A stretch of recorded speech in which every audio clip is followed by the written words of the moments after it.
Here we go. Welcome, everybody. Welcome back. Today is day number 8.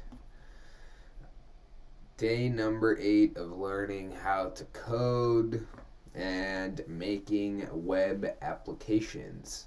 Eventually, iPhone applications. Welcome to this journey. If today is your first day, welcome. Today we're going to be building an options calculator. So I think that'll be super cool. We're going to go through the Replit 100 days of code. We're going to then see what we can build. I have been very interested in options trading lately, and so I want to build a calculator to, track and manage my positions, see what kind of theoretical value my options might have in the future. And then if all goes well, then I would love to open source and share my tool with everybody else. So that's the plan for today. Let's see how well we can execute on the plan. So, alright, I see a couple people have joined now. Let's get it going. Alright, so as always, I'm going to start out with the Replit 100 days of code. I am now on day 20. I figured I would start with this one since it's a pretty important lesson today. It's the lesson on for loops, or one of the lessons on for loops. So we're talking about range, the range function within a for loop. So let's see. Give range one number,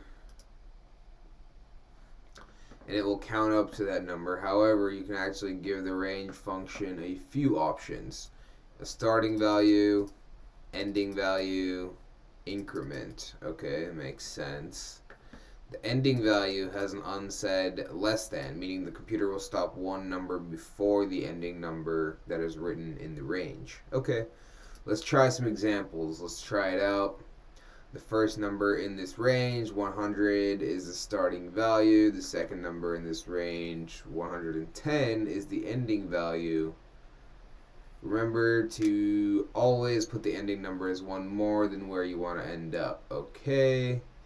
What number will the code run first? Okay, let's just put this code in for I in range 100 to 110, print I. So it should print 100, 101, 102, all the way up until 109, but then it should not print 110. Nice, okay. So we have 100 through 109.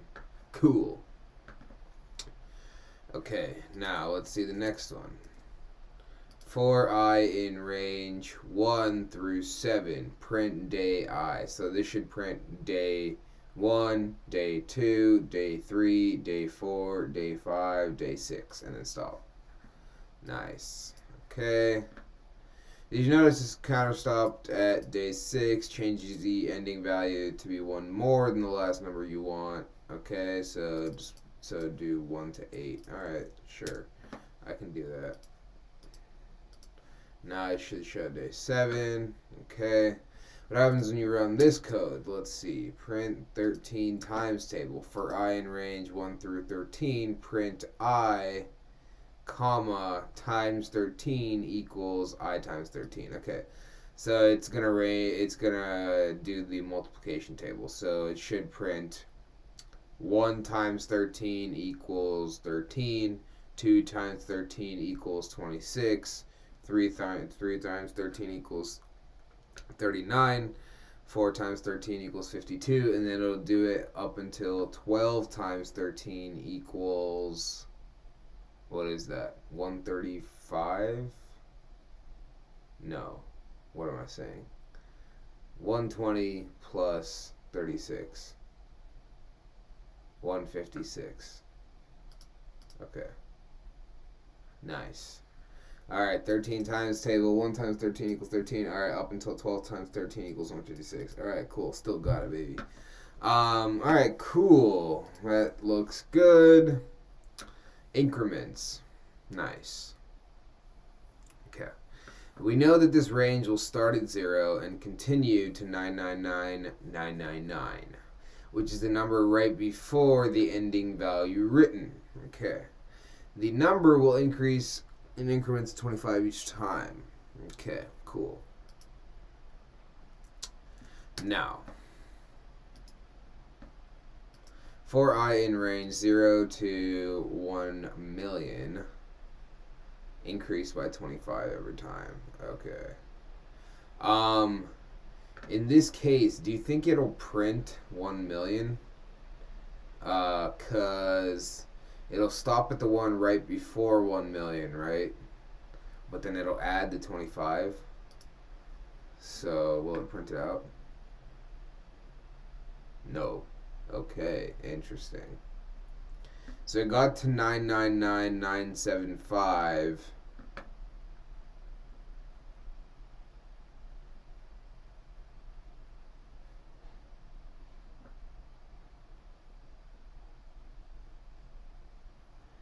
And then it printed. And then it was in the range.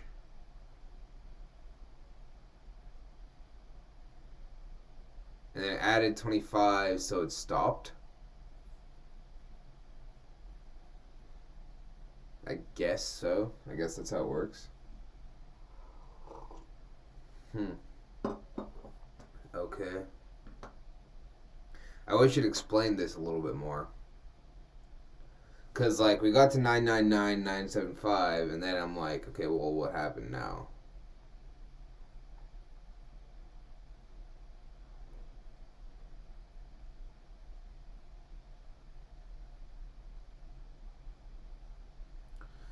Because if it adds the 25, right, then...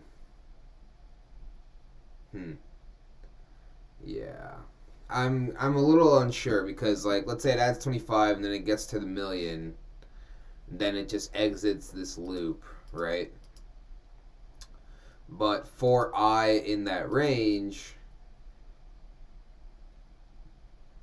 you know, it's technically in that range when it enters this loop, right? Print I. Then you increment the 25. Okay, and then it's out of the range, I guess. I guess that's how it works. Because after you print it, then you increment the 25, and then the I is no longer in the range, right? It hits the 1 million, and it's like, okay, now you're done. Too big for me. Get out of the loop, you know?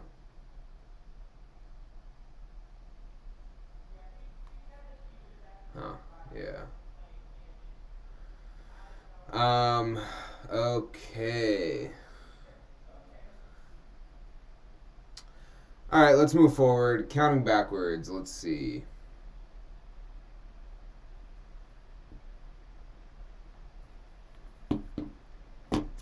We know that this range... Oh, okay, this is the one we just did. Alright, counting backwards. In this example, we're starting at 10 and counting backwards to 0 because 0 is what comes right before the ending value listed, and counting backwards 1 each time. What do you expect when you... what do you expect to see when you hit run? Alright, let's add this. For I in range 10 to -1, increment -1, so it should do 10, 9, 8, 7, 6, 5, 4, 3, 2, 1, 0. Right? Okay, cool. That's exactly what we got. Alright. Cool. Common errors. Firstly, any code. Copy each code snippet below into main.py. Alright. Okay. Okay, so fix this. Fix it to do what though? Like, I don't know what you want. Do you want 0 through 10 or do you want 10 to 0? Because 10 to 0, you just fix it like that. And then if you want 0 to 10, obviously you would just flip them. Okay, so it wants that. Alright, cool. Fix my code. Let's fix the code. Okay. Hey, why are you showing the answer, brother? But yeah, obviously you just count up instead of down. Oh, while. Dude, we're doing for loops now. While was last lesson. Okay, cool. Dun dun dun. Alright. Day 20 challenge. Do a list generator. Ask the user to list the starting number, ending number, and increment to use. Okay, cool. Start equals int input, enter the start of the range, and equals int input increment. Nope. Increment equals int input, enter the increment. Cool. Let's just make it more clear. Between values. Okay. Boom, boom, boom. Alright, so, dude, stop giving me the answers. Okay. For I in range start and increment.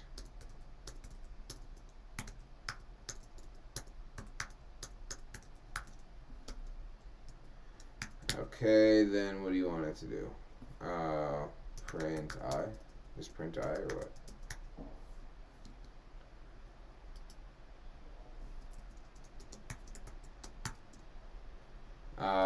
Is that all you want?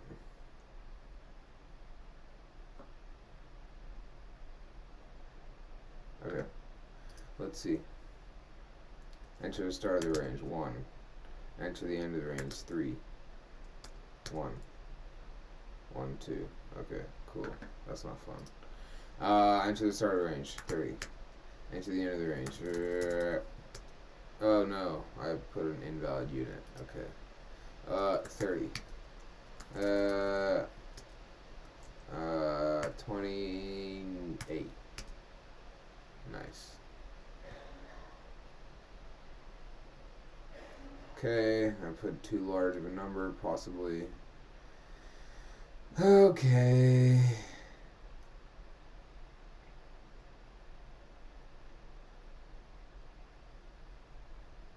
Oh no. Maybe too large of a number. Let's see though. Let's see.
Okay, it seems I have put too large of a number, but I don't want to stop it now because I just want to carry this through. We shall commit to seeing this through. Okay, if it goes past the 4s this time, I'm going to stop it, though. Because I started the thing with 4. The number I started with was 4.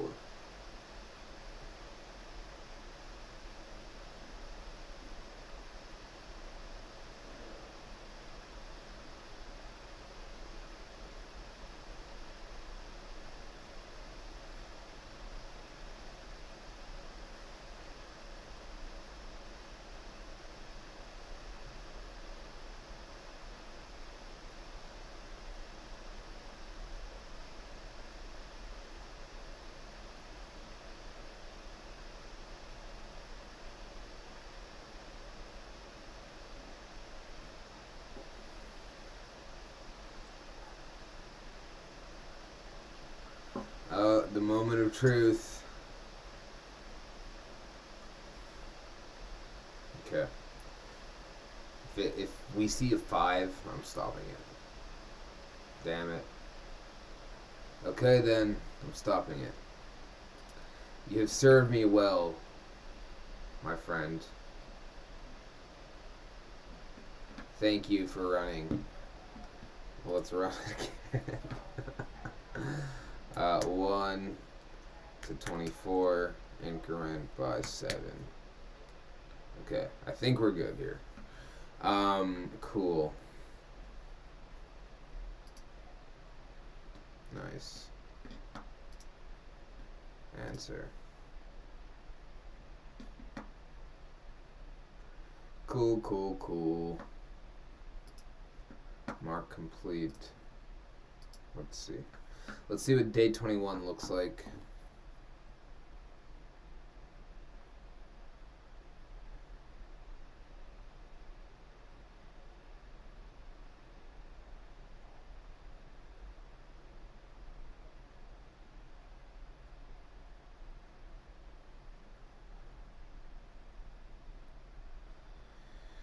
Okie dokie. So, now let's see. Throwback to math facts.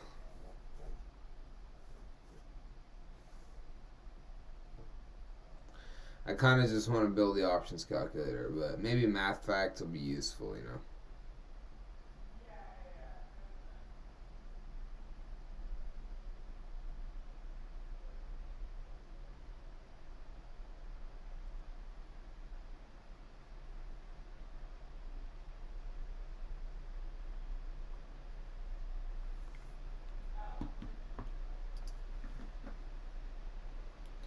Day 21.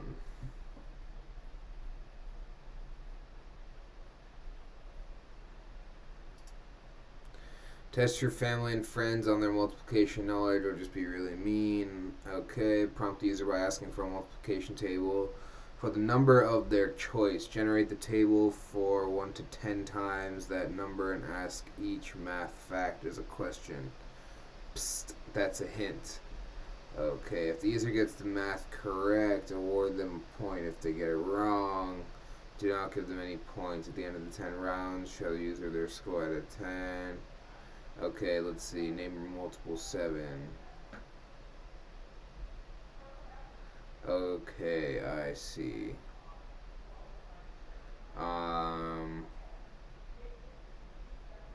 Okay, got it.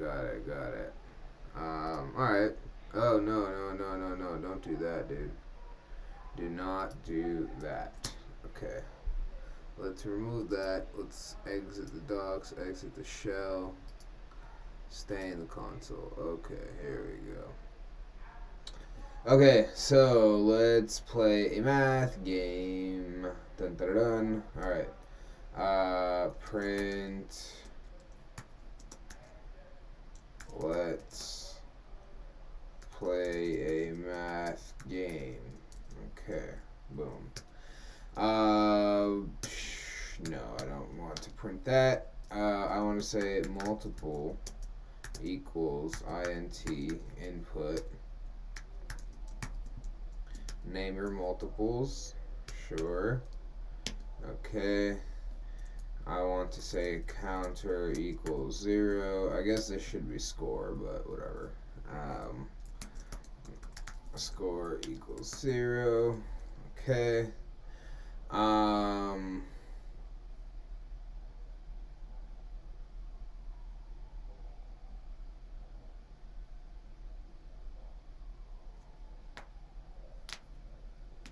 Now, what do we want to do? We want to go 0 to 10, right? For I in range 1 through 11. Okay, well, dude, stop. Stop just doing everything for me. Stop. Okay, for I in range 1 through 11.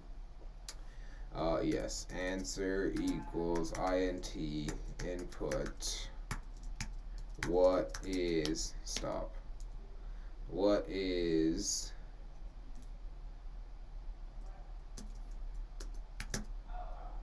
I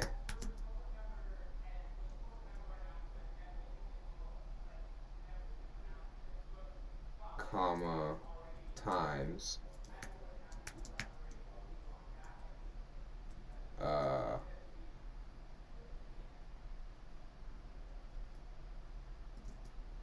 multiple. Yeah, duh. Okay.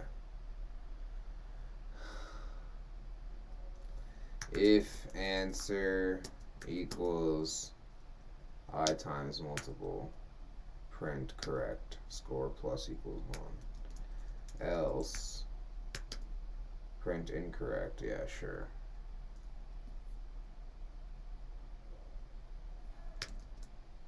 And then at the end of the thing, print you scored blank out of 10. Alright, well, thanks for doing the whole thing for me.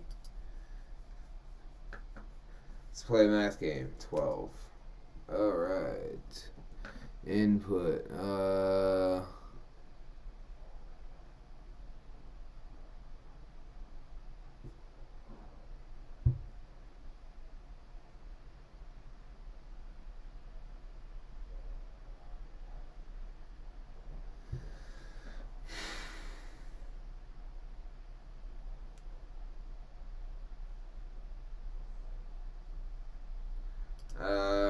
Okay. Do I have to plus it? I forgot. Do you plus or do you comma? I totally forgot. I don't. Can you plus like that? Can you concatenate with plus? No, I don't think you can like that. Can only concatenate string, not int. Okay. Alright, fine. Okay, well, I have to make it a string.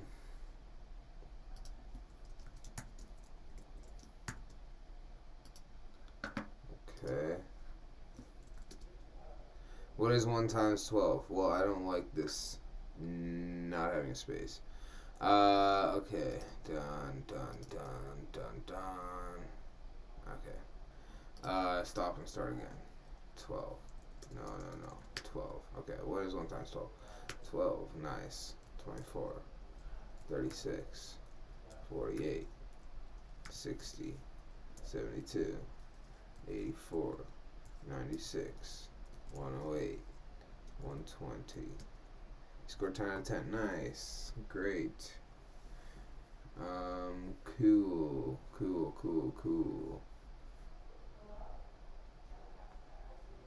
Alright, nice. So that worked. That's cool. Now let's see what else we can do.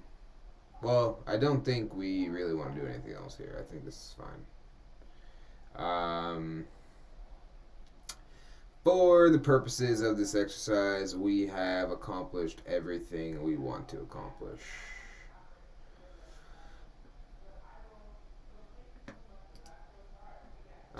Share your code. I think we're fine. Answer.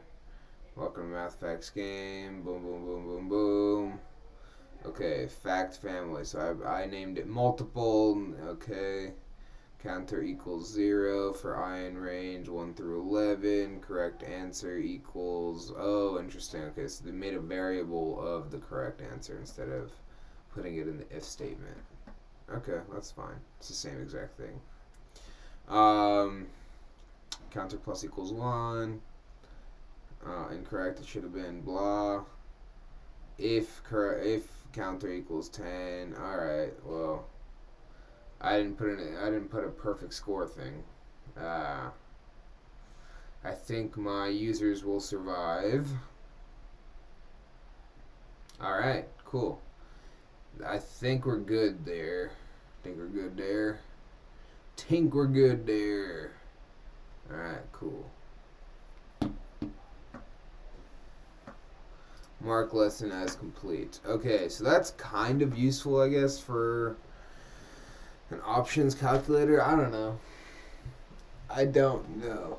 So far, none of the coding that I have done has been useful for the apps that I'm trying to build because the agent just does everything. Yeah. There hasn't been much for me to figure out. Okay. Let's see now. How do we go about building an options calculator? Let's go to ChatGPT.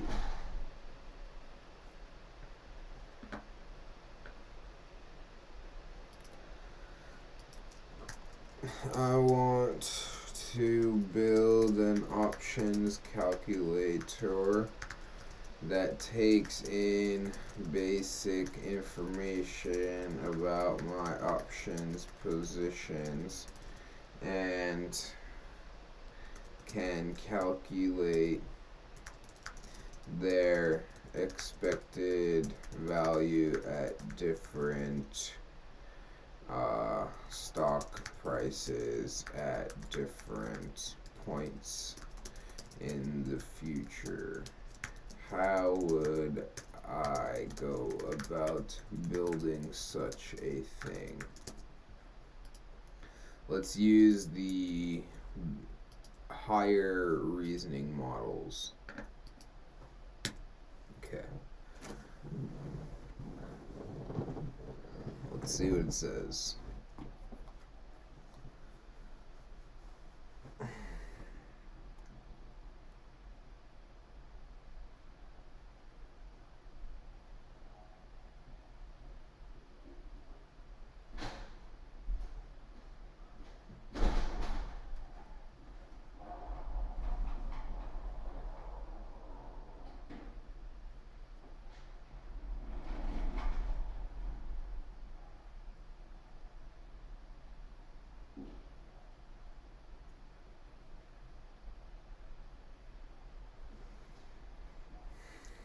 Okay. Involves various steps from understanding the financial models to implementing the calculator in a tool or software. Below is a comprehensive guide to help you create such a calculator. Okay. Options, types of options, European, American, or exotic options, single option, spreads, or combination, outputs needed, range of variables, okay, understand option pricing models, Black-Scholes model, okay, I think that's probably what we'll use. Binomial tree models, okay, maybe that's more useful because I think they're European style, they can't be exercised. Nor do I want to exercise them. So we'll use Black-Scholes. Gather the necessary data, so the options parameters, the market data. Okay. Choose a development platform. Okay. Web development framework. Okay, we'll use Flask and JavaScript.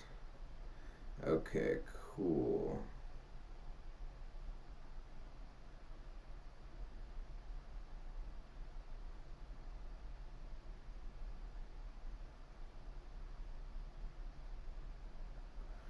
Calculate expected values, visualize the results,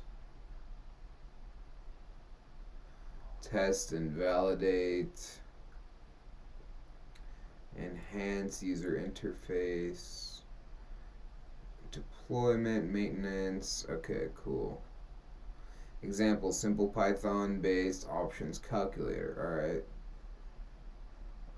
Nice. Okay. Let's go with the Python and JS based web app. How would you define these requirements thoroughly and in clear detail to an AI agent to build this out?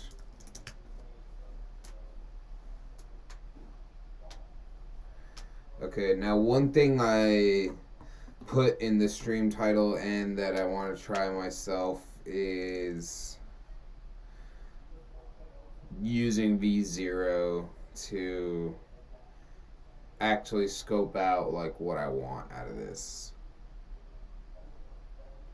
So let's try that.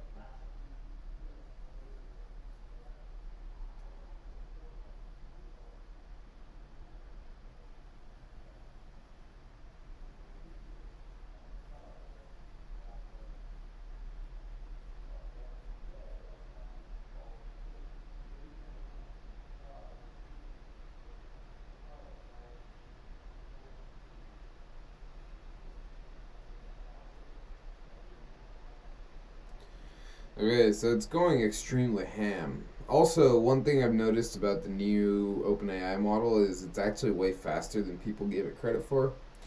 Um, it's been quite fast for me.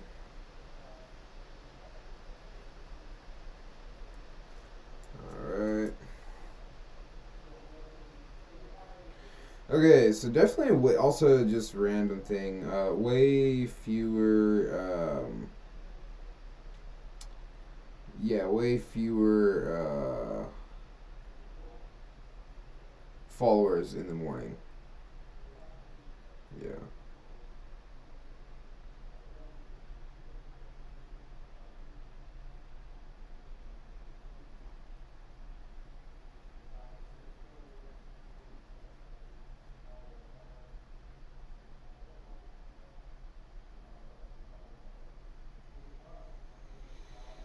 Okay.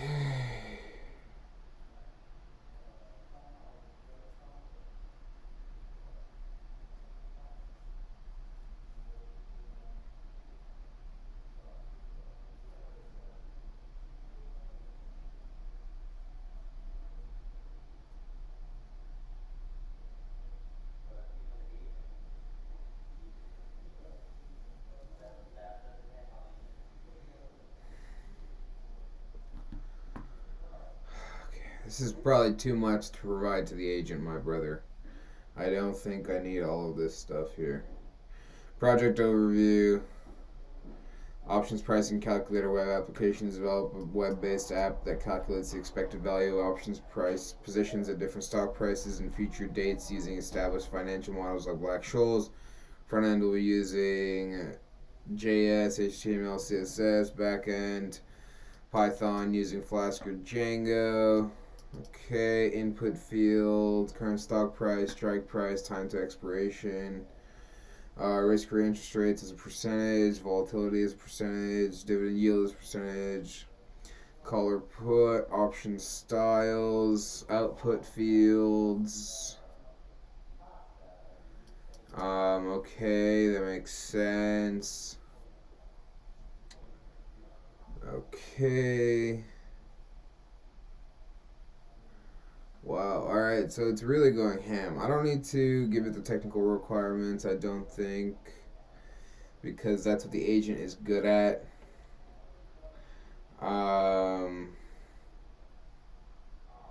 Okay, let's see. I don't know if I necessarily even need to define all the input fields and things like that, but some of them might be useful. Okay, cool. So let's take all of this right here. Let's put it into the Replit agent. pasted code. Well, dude, I might want to change some of this stuff.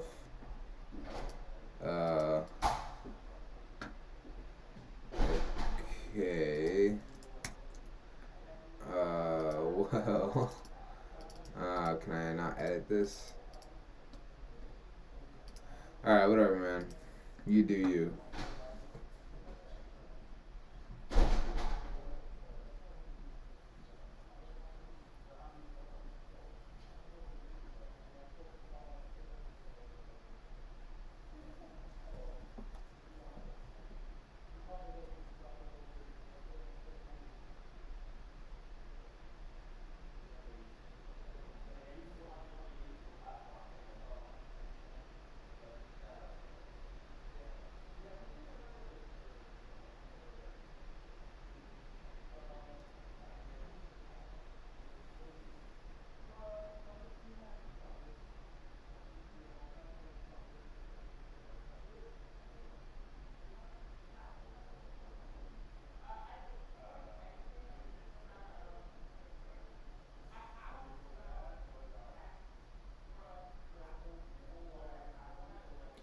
Okay, I've created a plan for an options pricing calculator web application using Flask and Vanilla.js. The initial version will focus on European options using Black-Scholes.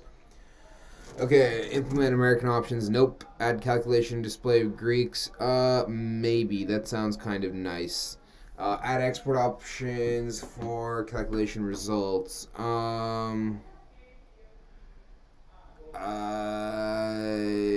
mean, would it hurt to add these two right now? Okay, we'll save that for later. We'll save both of these for later.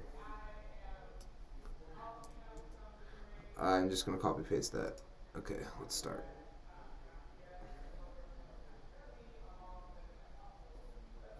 Okay. Now it just goes to work. This is the best part.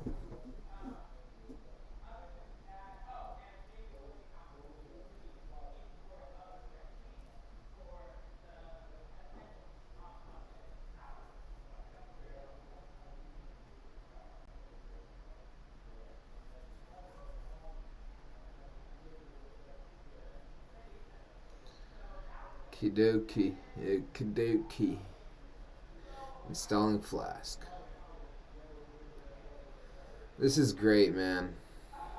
All the stuff I could just never figure out myself when trying to write code, it just does.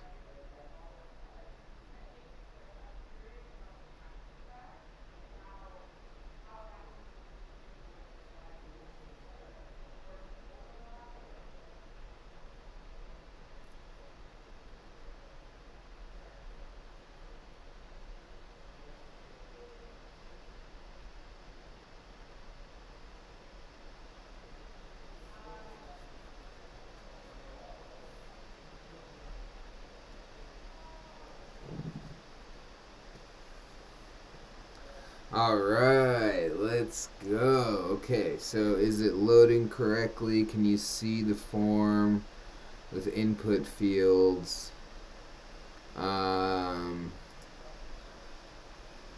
Yes, I can see all these. Time to expiration. Okay, now let's change a few things.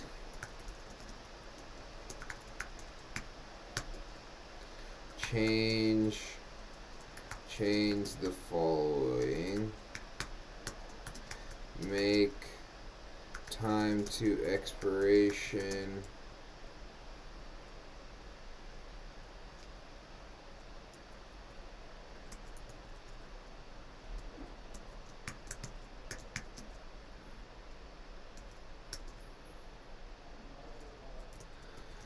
title time to expiration as expiry date and create a calendar drop down selector.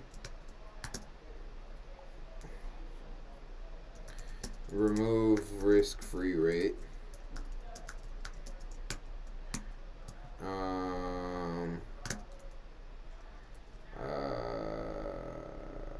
Make volatility percentage optional.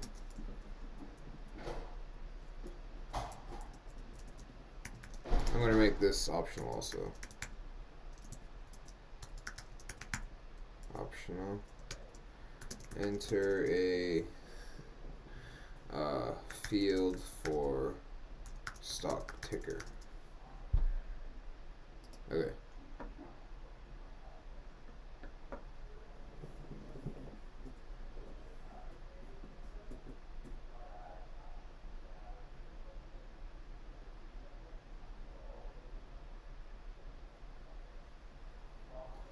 Okay, great. What a nice guy. It's changing all of the things that I want in the user interface and the back-end calculations. Good. What I would really love, if anybody from Replit is watching this, is for like maybe a concurrent side agent that's just like, hey man, by the way, here's what I'm doing right now. I edited the static JS app to do this, this, and this, and then this to do this, this, and this. Da da da. Ha ha ha.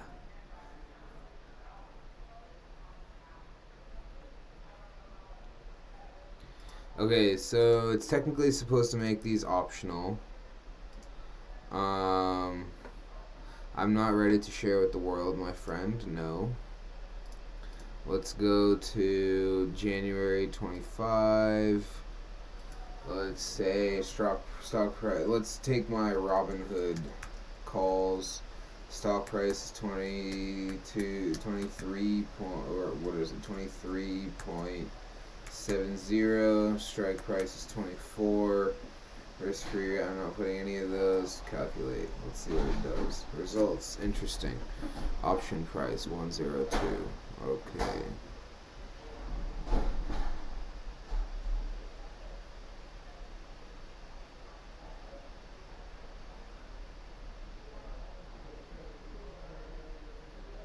Option price is $1.02. Interesting. I am curious how it got that.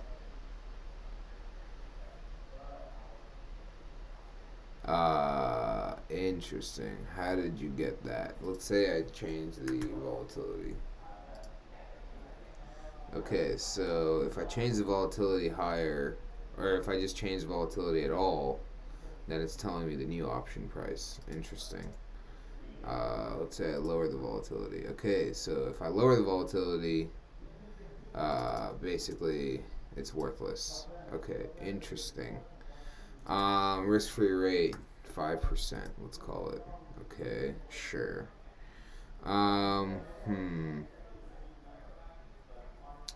Now, what if I change the expiry to Jan 2026? Oh no, not today. 26 Jan. Okay, now calculate. Okay, cool. So it's calculating the theoretical value of the option today, right?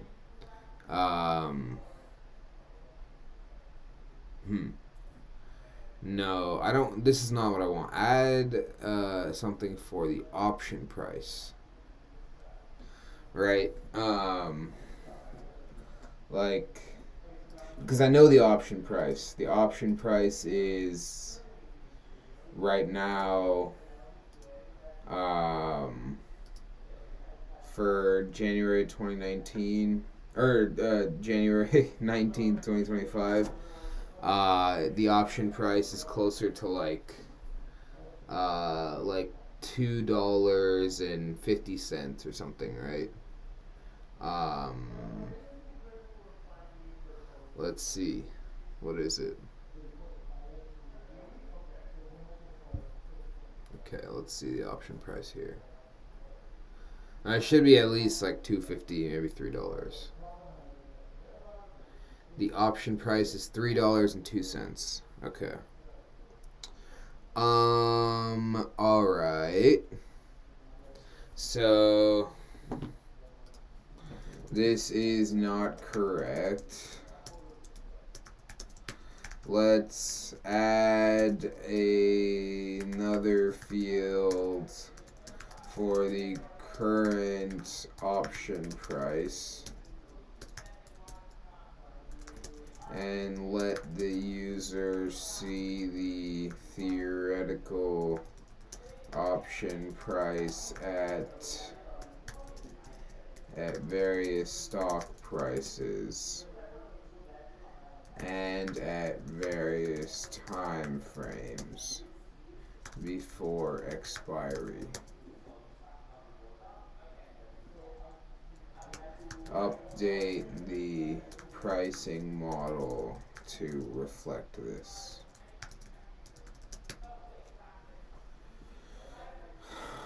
Okay.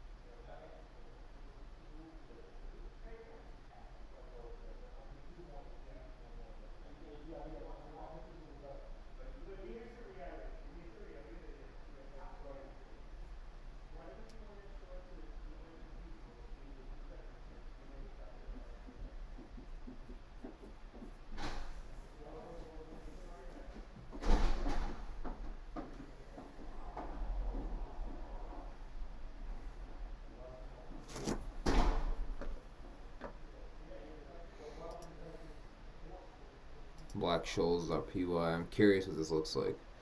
Wow. Wow. So it's really going ham on calculating the options pricing for us. Yeah, I absolutely couldn't tell you what any of this stuff means. Okay. Now, I want you to take in the option price, dude. It's not what I want at all. Not what I want.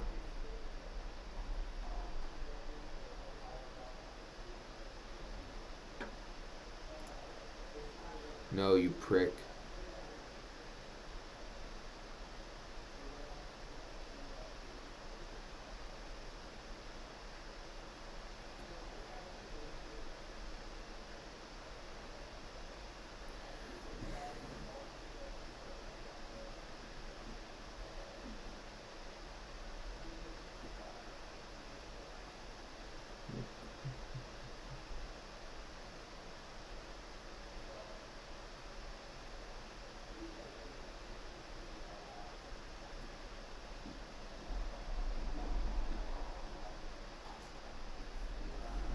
I can close up ChatGPT.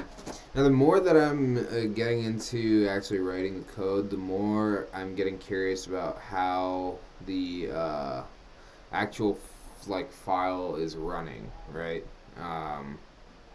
Because you can start to make a little bit of sense of it, right? Like the utils, okay, whatever, PyCache, I don't know what this means. I I don't know what the Black-Scholes.py is implementing, but there's some of this stuff that I can make sense of, right? Like there's the CSS and the JS files, right? There's the HTML file, there's the Git files, and then there's the main.py file, which we'll try and make sense of later, but right now let's see what just happened with the actual calculator. Okay, well, first of all, this is just not correct. Like, this is not what I want. APL 150, 155, 12, 19, 2024, risk-free rate 2%, volatility 30, call, okay. Option price 661, okay. This is not what I want.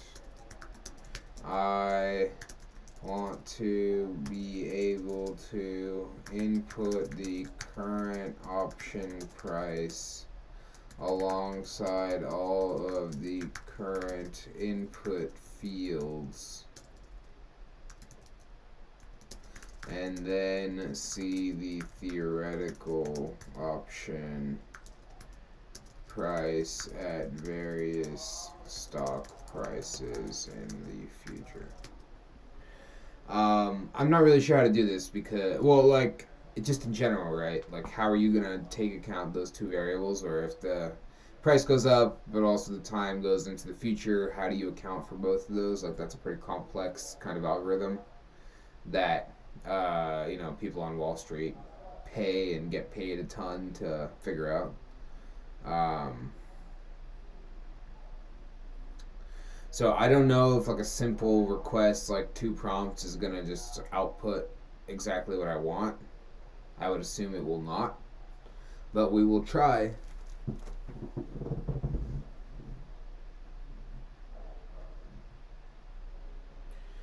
We can only try.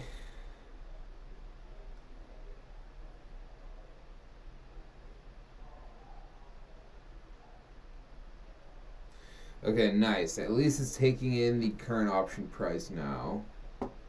That's good. Okay, let's try HUD. Stock price 23.54. It went down a little bit. Okay, HUD 23.54. Strike price 24. Current option price $3.02. Is it still? Yeah, 302. Okay.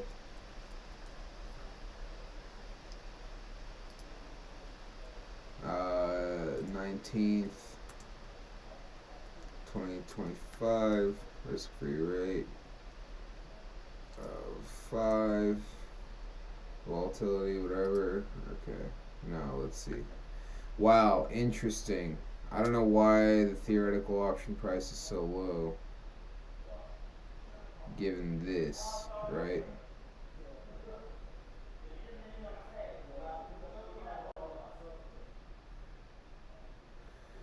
Um,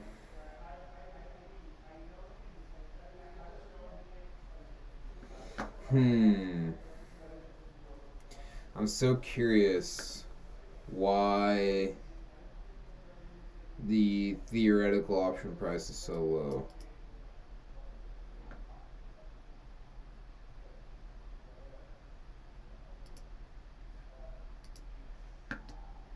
What about like a week later? I go up 5 cents. All right. Okay, that's so interesting. It has the option price is so low, right? Um,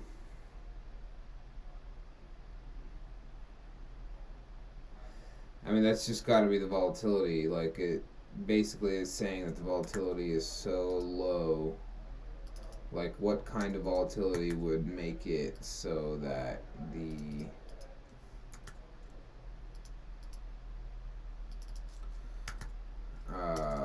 Let's see. Okay, so it's basically just a volatility thing. What if I just keep cranking the vol? Okay, so alright, so we have found the answer, which is that the volatility that it's measuring is just super low. Like standard volatility. Okay, so now what is volatility? How do you get volatility? For Black-Scholes. How do you get stock volatility?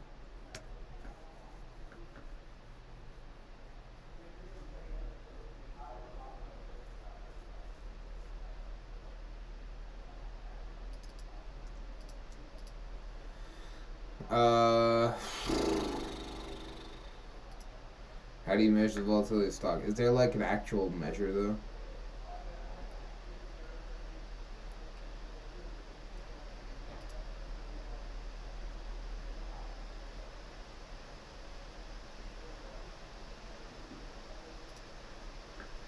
Historical volatility. How do you get historical volatility? Poro, why are you eating up my computer's battery? Historical volatility of Robinhood. Okay, so implied volatility, fine.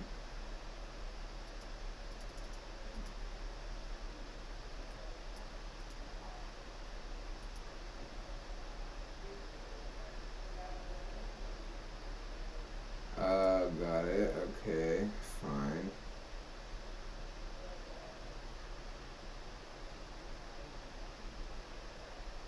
Like, let's be super generous with this, I guess, and say like it's like 47%. But that's okay, whatever.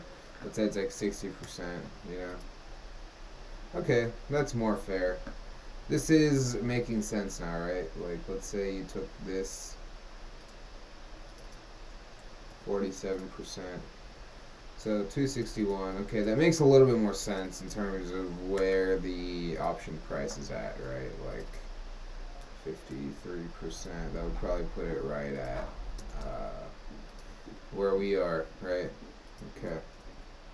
Makes sense. Makes sense. Okay, so this is like how we're getting to our number. What if we remove the risk-free rate? Okay, whatever. What is the risk-free rate? 5.5? Yeah, okay, 5.5%, 54% volatility. This is how we are getting to our pricing, right? Okay. So theoretical option price now, right? If we hit 33, right? I mean, I don't know if this is really any different than the profit and loss, right? Like 35, 31. Okay. Profit and loss. Okay. Okay, I guess this is kind of useful. Okay. 1, yes. 2, yes. 3, yes. 4, yes. Okay, so it is doing those things.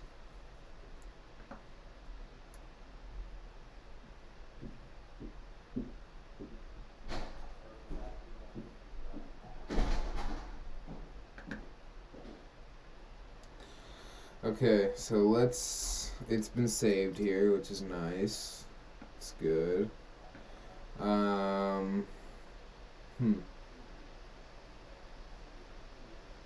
How do we make this more useful? Because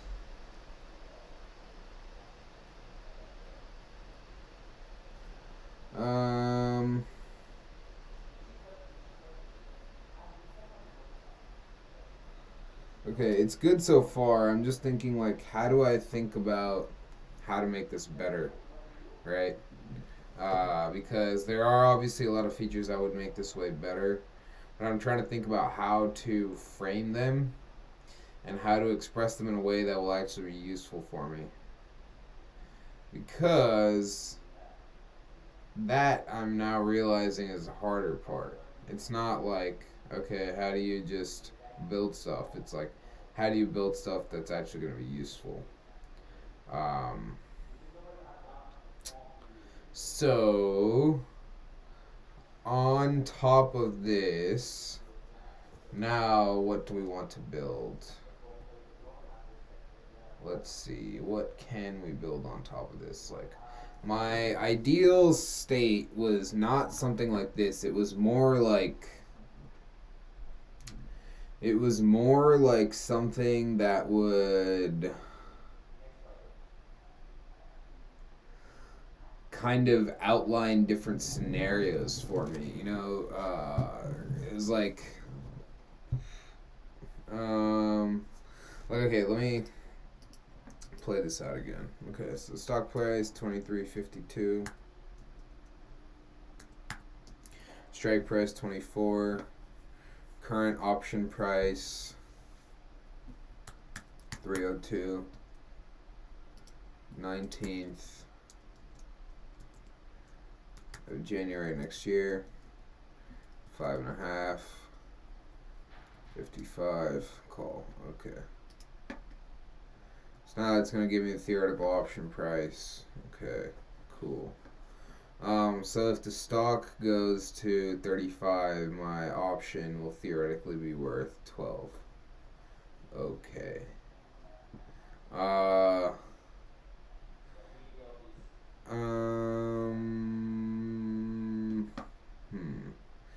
I am not sure why it's getting such a low.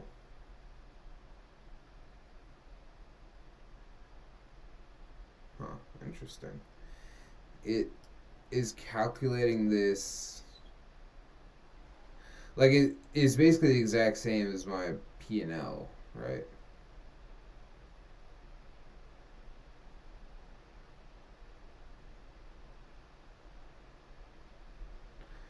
Um, hmm. Okay, I see. So it should just be this minus or plus the price of the option is that number. But it's a little higher. Okay. Alright. This is kind of useful, I guess. How can we make this more useful?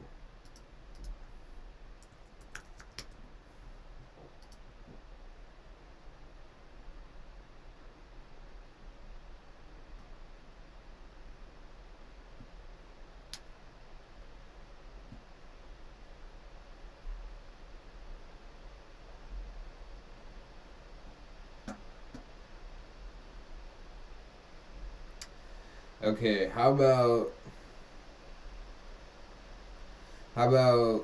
let's modify this to be able to upload a full options table, right? Let's change this to upload a full options table and output various scenarios.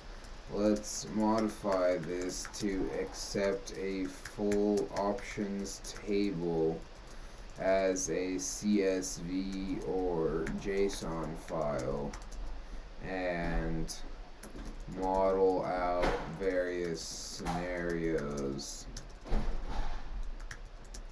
in 2D and 3D.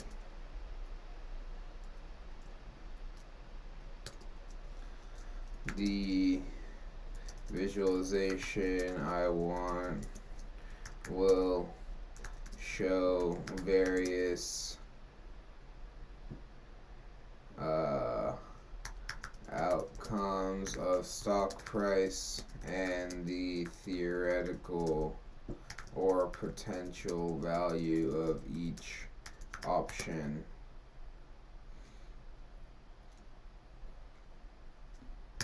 Okay, let's see how this works.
Okay, it's updating.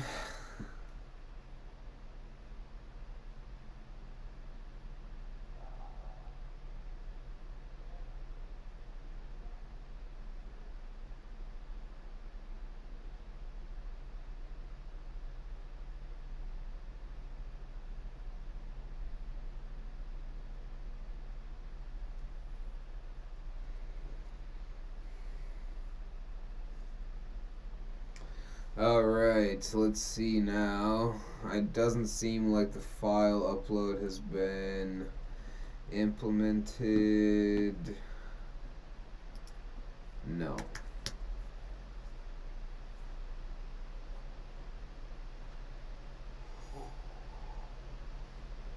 So here's the thing. I'm going to first build out all the functionality, right? I'm going to say, like, okay, now here we got the theoretical price of the option, and we can sort of model that out. I don't know how great it is, but we can sort of model that out. And then now we're going to take in an options table and kind of sort of model that out. And then eventually what I want to do is create some kind of automated data connection that takes in data from Yahoo Finance or wherever I can get options pricing data and do it automatically. That's the goal. But first, let's see if we can even upload a file. No. Oh, okay. Yeah, we can. Okay. Let's see. Now let's go to Yahoo Finance.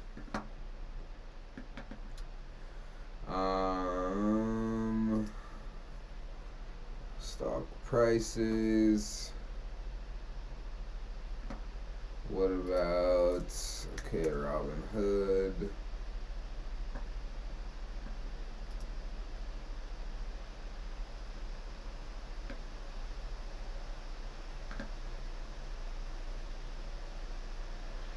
Okay, Robinhood. Let's look at options. Let's go to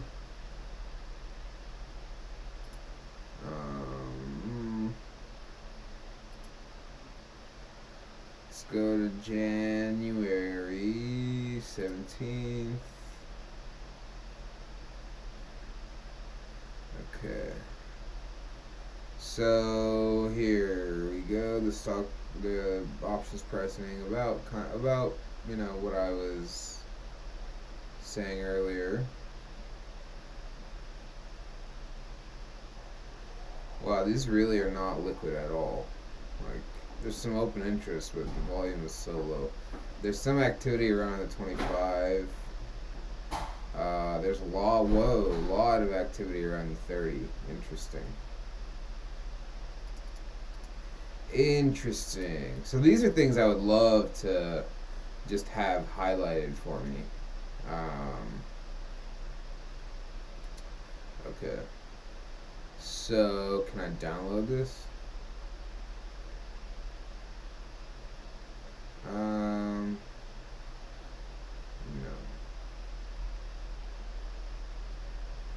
Really?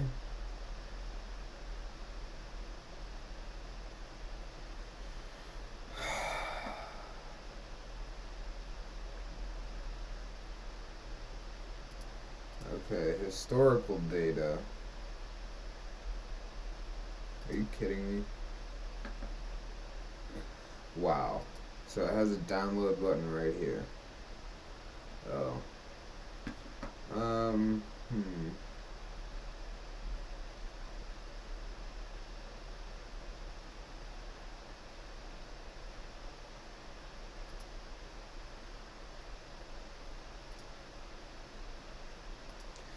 God, people are gonna find all my burner accounts. I'm gonna get doxxed. Okay. Fine, I signed in. Can I download? Dude, I already signed in. Oh, you can't download. What? I swear to God, I was able to download, like, not even long ago. Okay, wow, that's annoying. Okay, so I cannot get options data like that. Are you kidding me, man?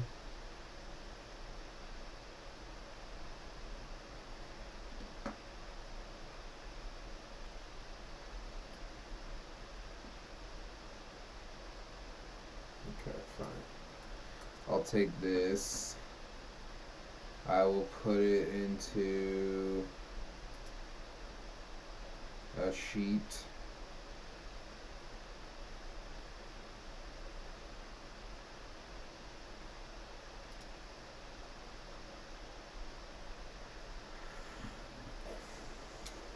I mean, there's got to be a better way to do this, but I'll do it manually for now.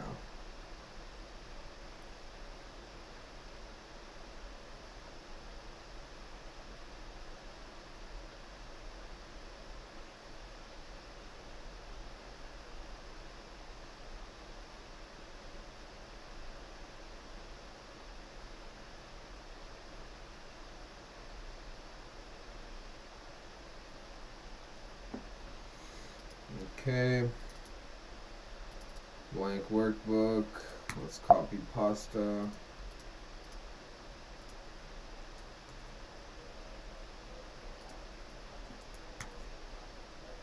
Are you kidding me? Okay, well, that's fine too. Alright.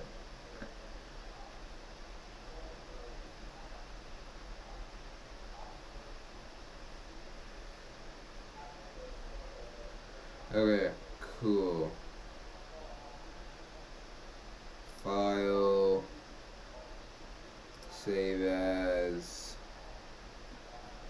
CSV, hood, Jan 17.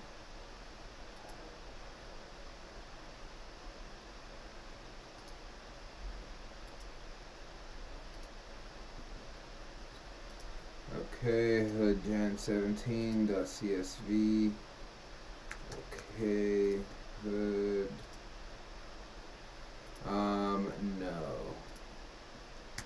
No, if a file is uploaded,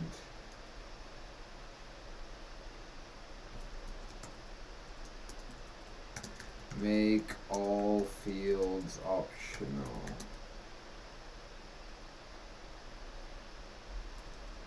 Remove all input fields.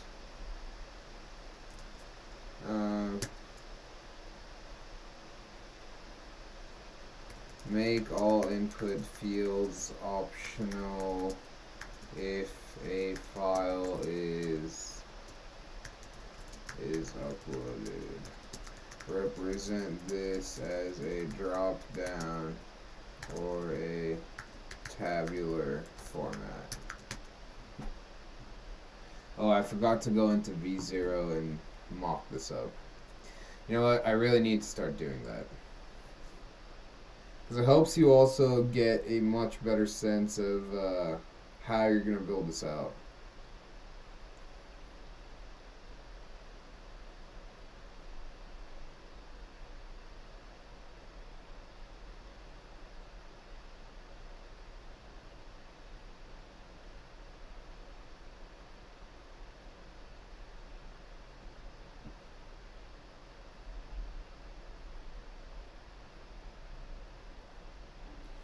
Alright, it's going to make the calculator more user-friendly. Nice.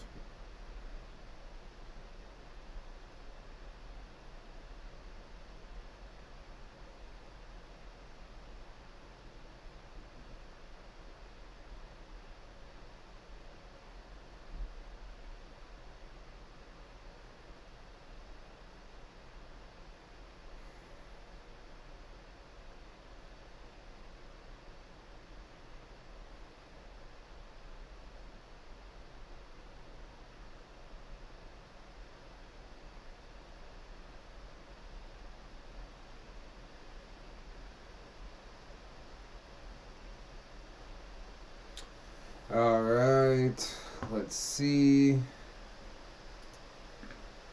Okay. Whoa, what's going on here, my friend?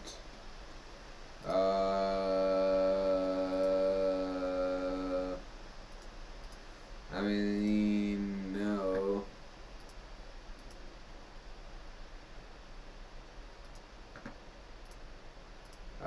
Why is it... Okay, this is absolutely not what I want. This is very incorrect. Upon upload, I want to calculate all fields, not just one. When clicking uploading and clicking calculate, I get error missing fields.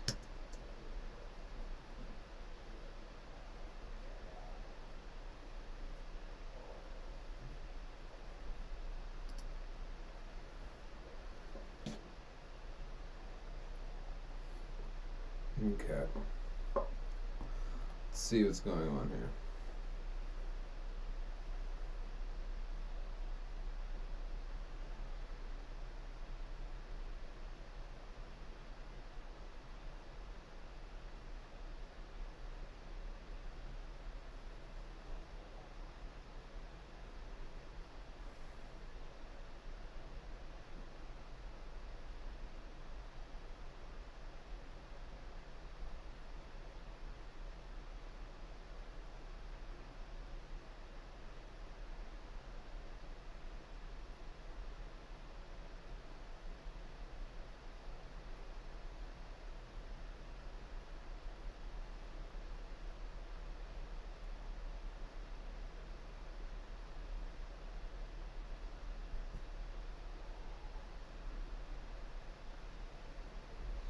Alright, low hopes for this one. If there's one thing I've noticed about the Replit agent is that it's not good at handling multiple errors at once, or even like one error at once.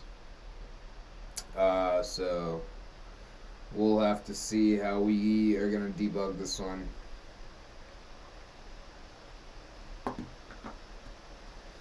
Okay, let's see now. Okay, this is absolutely incorrect, my brother. But anyways, let's try to calculate. Okay, so missing required fields. No.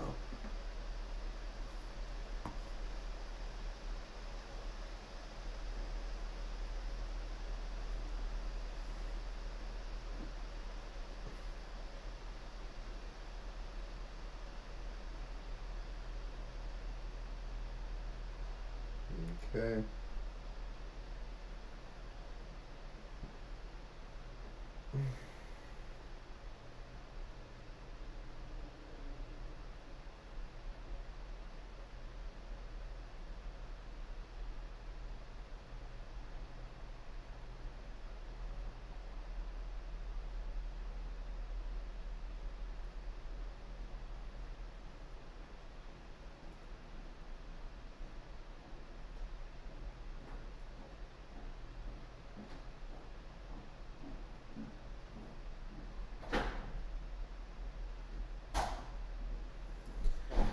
Alright, brother.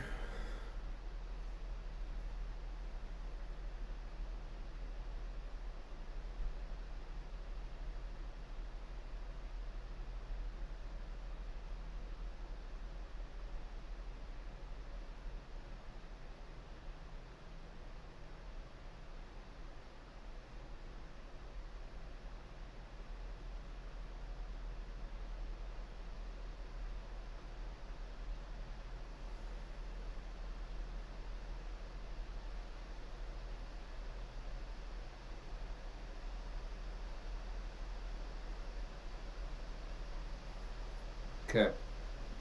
One more time, my friend. Let's see. Oh. Okay, now error parsing file. Nope. Not cool, man. Okay, so another thing I'm noticing here is that you really have to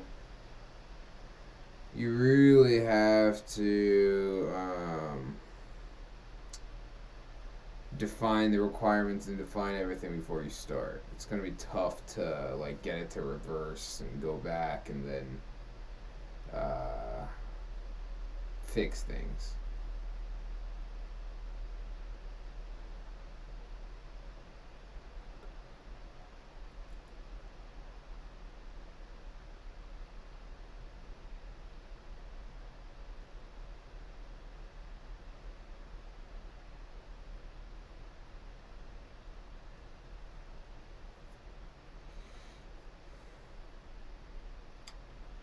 Alright.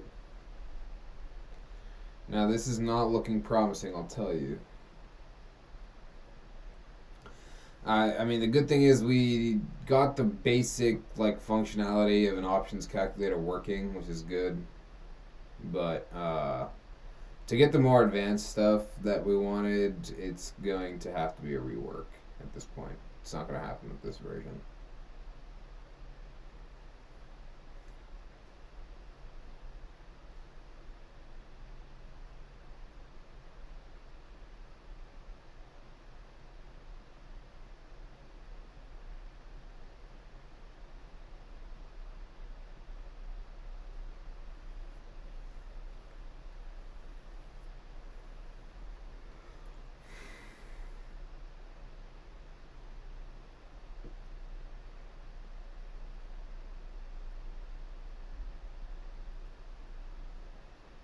Okay, let's see now what we have here. Oh, because it needs the exact naming conventions that, yeah, I see. Well, dude, that's not very nice of you. Because I just, what? Okay, whatever. Just open, man. Alright. Okay, interesting. Ugh, that's so annoying. Okay, so,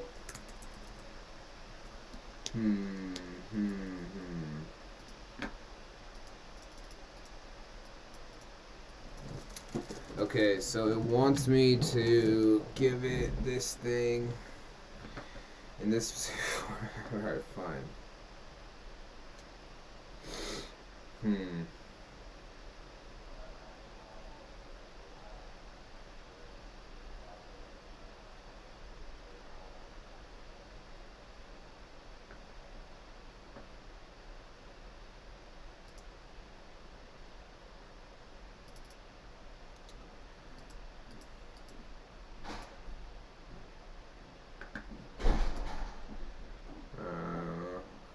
Okay, let's remove that.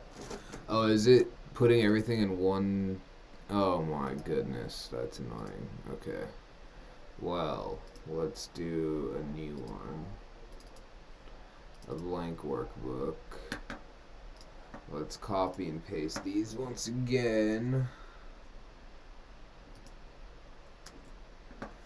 Okay. So we can remove this. Delete. Okay. Strike. Last price. What does it want me to put? Okay. Strike.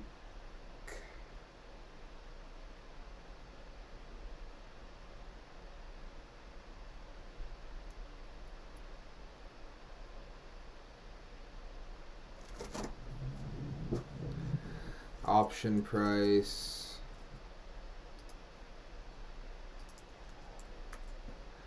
Okay, bid ask is pretty useless for this.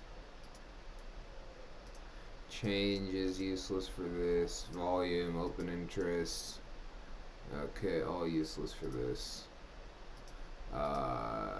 Expiry. Let's just copy and paste what it wants.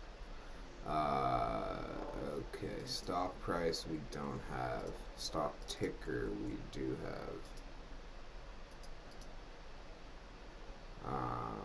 Insert. Stock ticker. Hood.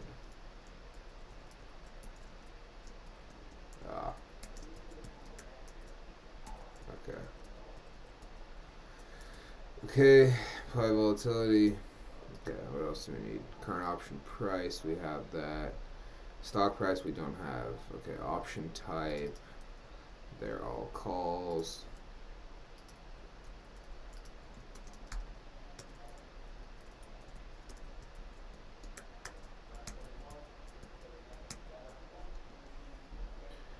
Okay, risk-free rate, volatility. Okay, so IV, implied volatility, it's not gonna use that, so I guess we don't need it. What's the thing that we do need though? Expiry date. Format, year, month, date. Okay. 2025 dash, okay. Dash 17 dash 01. Okay. Alright, now file, save as CSV, hood, trial 2. Okay.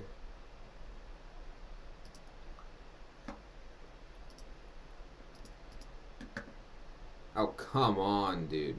Yes, it's missing the stock price. Alright, whatever. Whatever. I'll add the fucking stock price.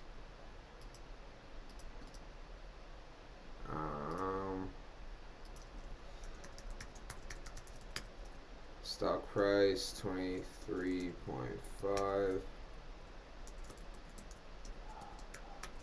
Okay. Save as CSV. Replace. Okay. Can we try this now? Dude. No. Upon file upload, the fields are still showing as required. Maybe it's just a stock ticker one. Let's see. I don't know. Nope. Okay.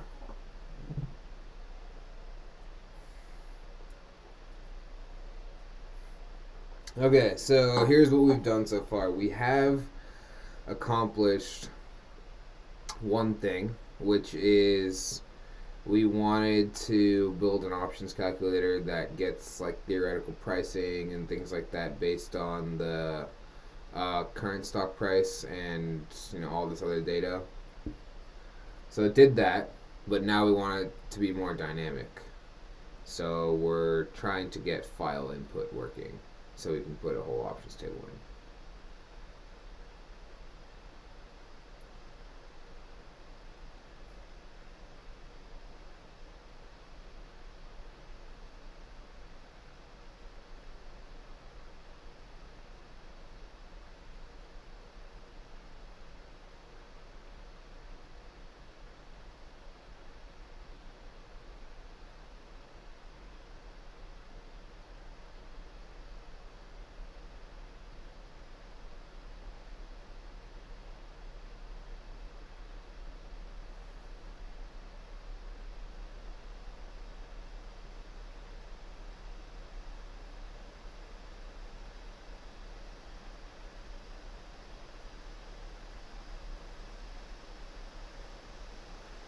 Okay, is it working properly now? Let's see.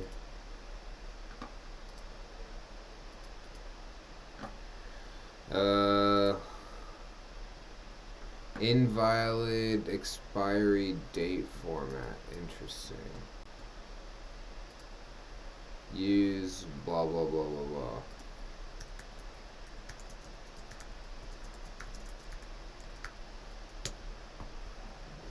Interesting.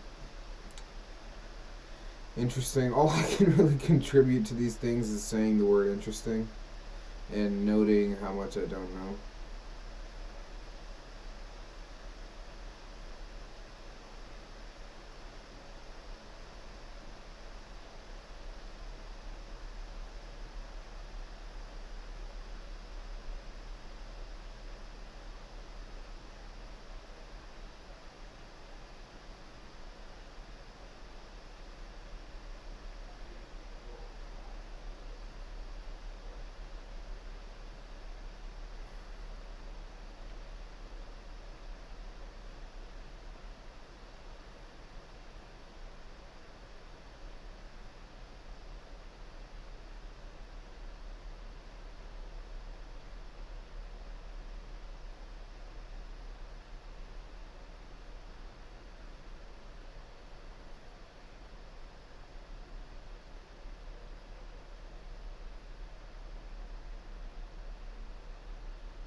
More waiting.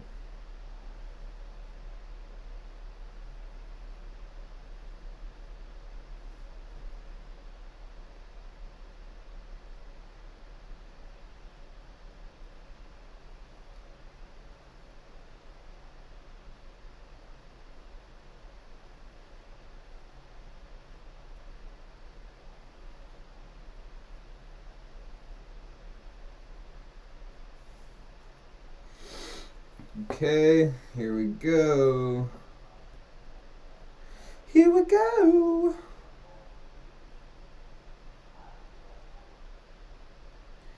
Here we go. Here we go. Here we go.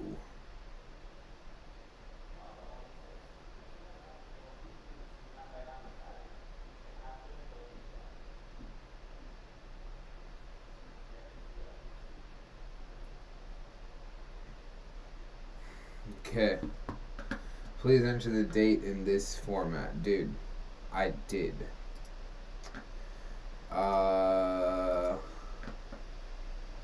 Invalid date format 25 dash. Oh, it's month than year. My lord.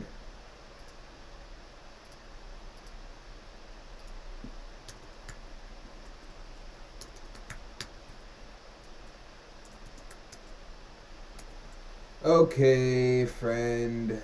We've now done it. Hood trial 2. Let's replace.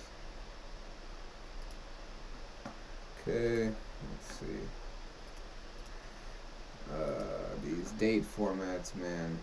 You're joking, alright. Oh, come on, dude.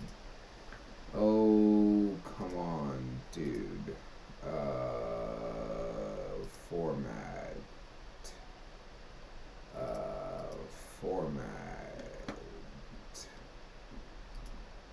Format cells. Yes, this. Okay. Date. Like this. Oh my. Yo. Okay. It actually did it for all of them. Okay. Let's see what happens now.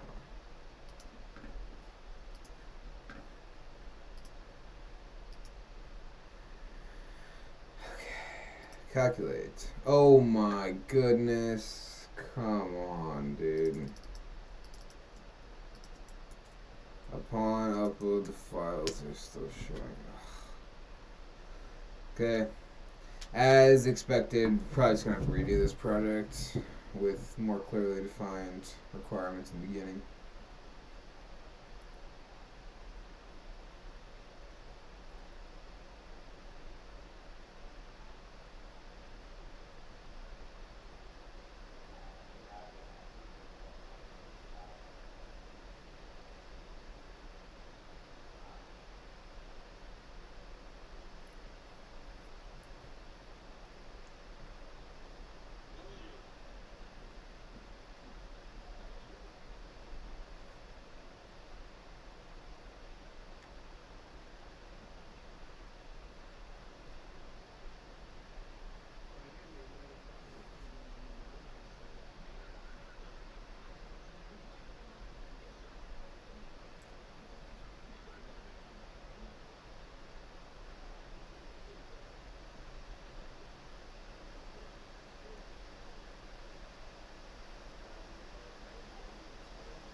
Oh, let's see now.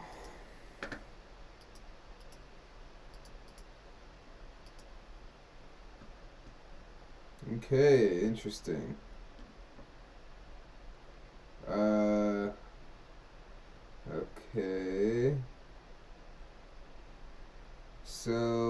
So now breaking down all of the option prices here.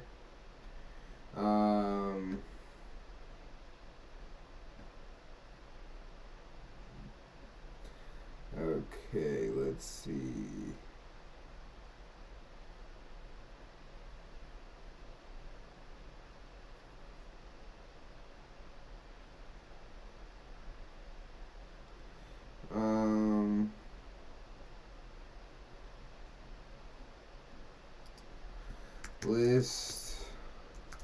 List the strike price as the title above each chart section. Does that make any sense what I'm saying?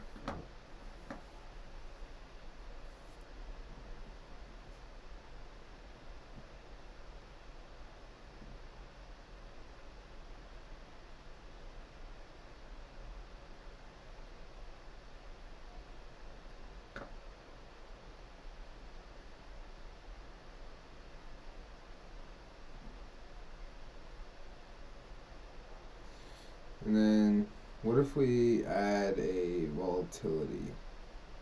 Right, like what if we keep everything the same but then we add a volatility?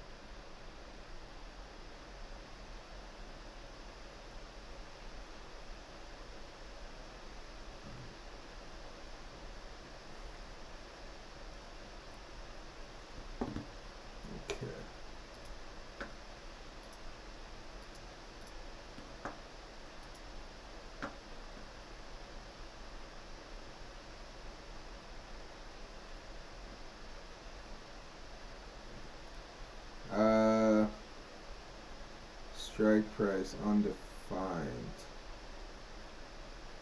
Results for hood.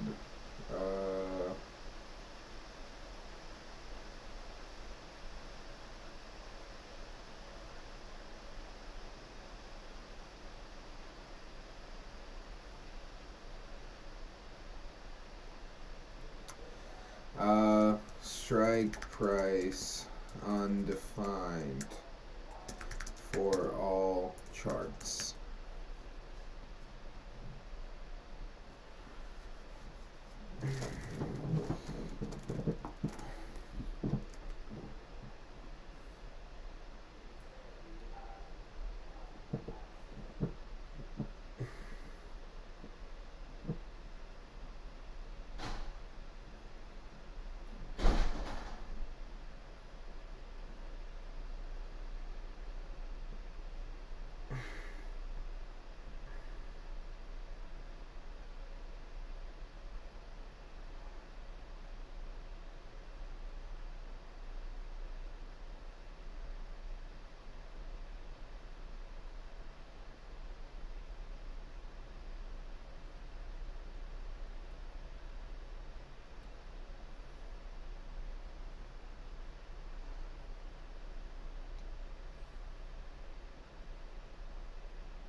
Okie dokie, let's see.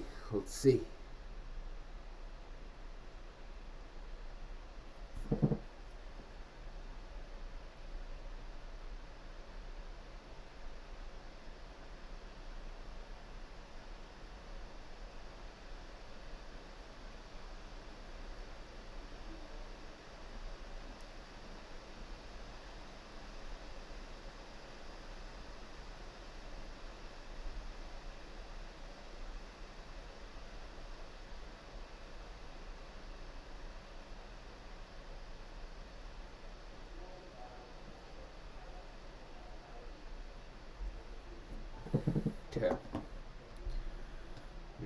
let's see.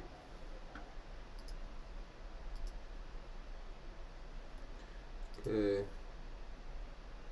Let's see if it actually. Oh, yeah. Nice, nice, nice, nice, nice. Okay. Nice.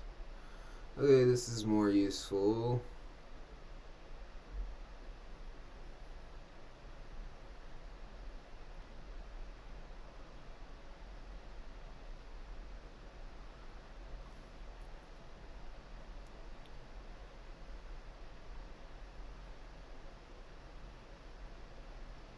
Okay, I mean, this is not perfect UI wise, but it's at least it makes sense.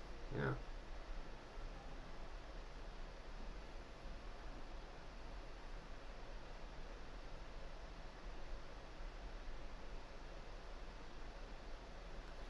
Okay.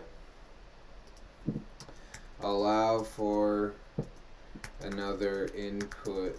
Allow for the user to input volatility via text fields even when they upload a CSV or JSON file. Use the volatility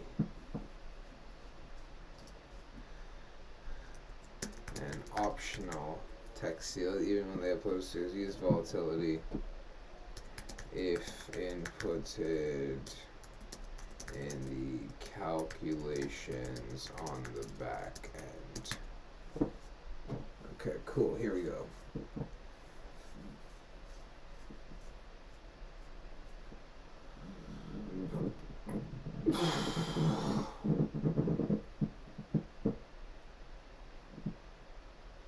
Okay, nice.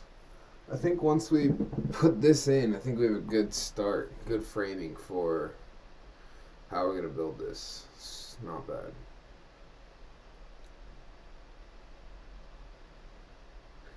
Damn, Bitcoin mining stocks are going ham today.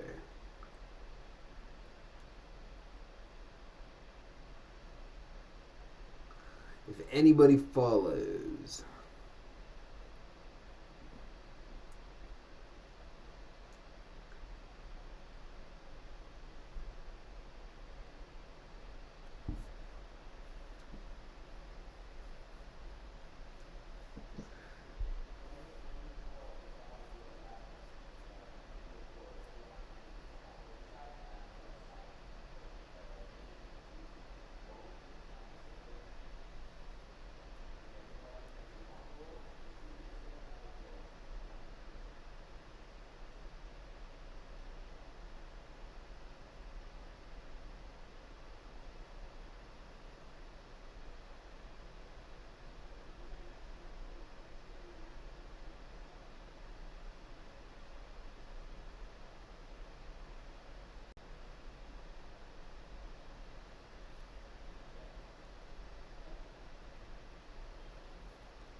Okay, let's see what we can come up with here.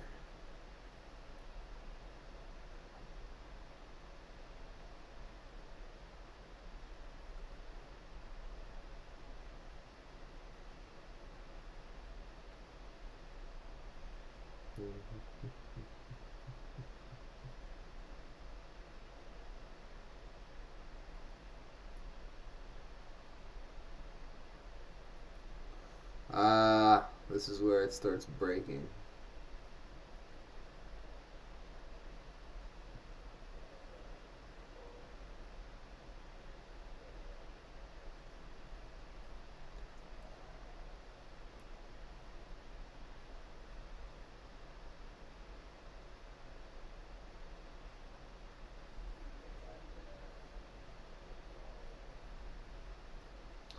Alright, I think we're gonna have to refresh here.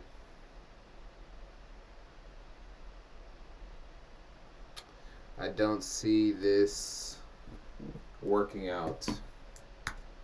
Time to refresh.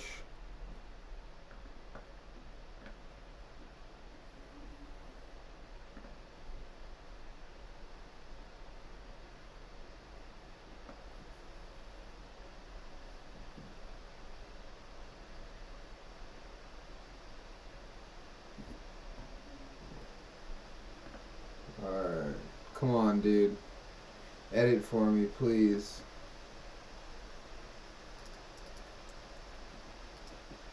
Is it thinking still? I don't think so, brother. I don't think you're thinking anymore. Are you thinking now?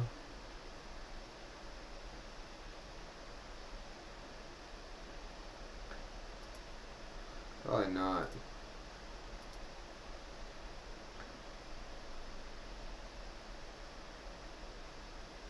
Okay. You will let me know when they're ready. Alright. That's fine.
Okay, not sure why we're running into this error here. Or not, it's not even an error, just loading forever.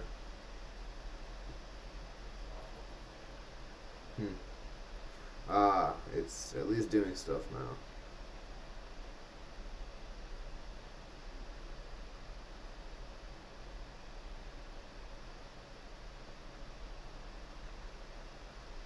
Okay, here we go.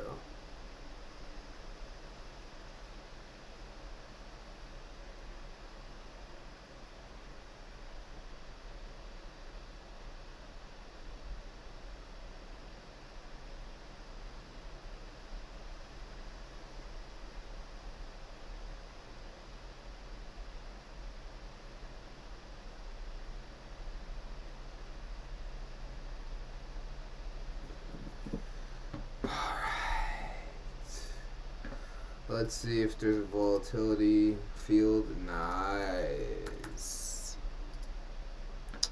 And let's see if it's actually using the calculations. Okay, cool. So okay, cool. The pricing is a little bit more on point with what we could expect. Yeah, pretty good. Okay, nice. Me likey. Great. Great stuff. Alright, nice.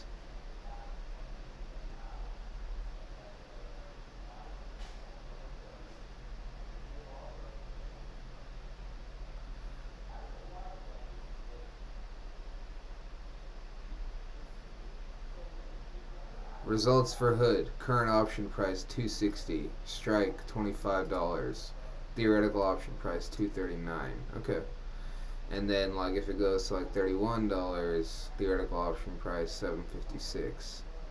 So that's about 3 times higher than now, right? So if this stock goes to $31 from $25, which is like a 25% gain from here, the option price will triple.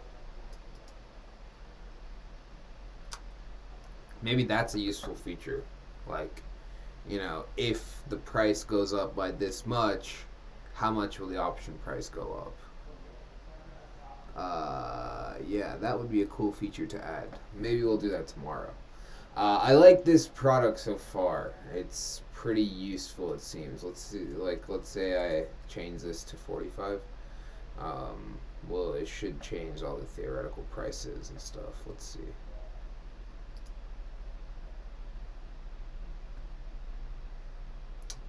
Alright, maybe not. Maybe it's not doing jack shit. Okay, let's check for this 22 strike price.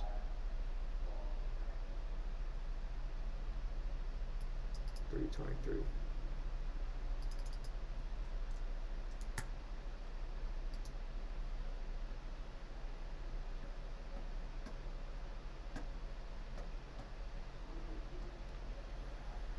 Yep, 171. Okay, nice. So it is being responsive to the volatility. It is displaying the theoretical prices correctly and all of this. I think what we'll add is like a percentage gain calculator. Like, let's say, we go up by X percent. How much will this option go up? I think that'd be cool. And then we can add just like some UI stuff to make the charts a little cleaner, stuff like that. Okay, we'll do that tomorrow. Amazing. All right, we are on our way to building a production-ready app. So this has been fun. Thanks for joining, guys. Definitely the most productive session we've had so far. Thank you to Replit Agent for allowing this to happen. Let's make some money.